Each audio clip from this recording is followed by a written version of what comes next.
520 খ্রিস্টাব্দে দয়ালু ও দানশীল মুত্তালিবের মৃত্যুর পর তার ভ্রাতুষ্পুত্র সায়বাকে মক্কার সর্বময় কর্তৃত্ব প্রদান করা হয়। এখানে উল্লেখ্য যে সায়বাকে দয়ালু মুত্তালিবের ক্রীতদাস মনে করে তার নাম দেয়া হয় আব্দুল মুত্তালিব। ইসলামের ইতিহাসে তিনি আব্দুল মুত্তালিব নামে পরিচিত।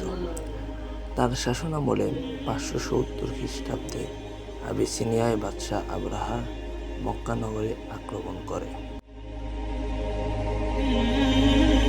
আবরাহা হাতির পিঠে আরোহণ করে মক্কায় যুদ্ধযাত্রা করেন বলে এ বছরকে হস্তি বর্ষ বা আমুল ফিল বলা হয়। মহান আল্লাহর নির্দেশে একদল আবাবিল পাখি ছোট ছোট পাথরকণা নিক্ষেপ করে আবরাহার বাহিনীকে ধ্বংস করে দেয়। পবিত্র কোরআন শরীফে সূরা আল ফিলে এ ঘটনা বর্ণিত হয়েছে। আব্দুল মুত্তালিব অপরিসীম কার্যক্ষমতার অধিকারী ছিলেন। তিনি 59 বছর বয়সে মক্কায় ক্ষমতাসীন থাকাকালে মৃত্যুবরণ করেন। আব্দুল মুত্তালিবের সন্তানদের মধ্যে 12 জন পুত্র সন্তান এবং 6 জন কন্যা সন্তান ছিল। পুত্রগণের মধ্যে আবু তালেব, আব্বাস, হামজা এবং আবদুল্লাহ ইসলামের ইতিহাসে প্রসিদ্ধি লাভ করেছেন।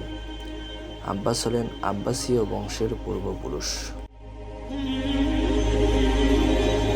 আব্দুল মুত্তালিবের কনিষ্ঠ পুত্র আবদুল্লাহ ছিলেন বিশ্বনবী হযরত মুহাম্মদ সাল্লাল্লাহু আলাইহি সাল্লামের পিতা।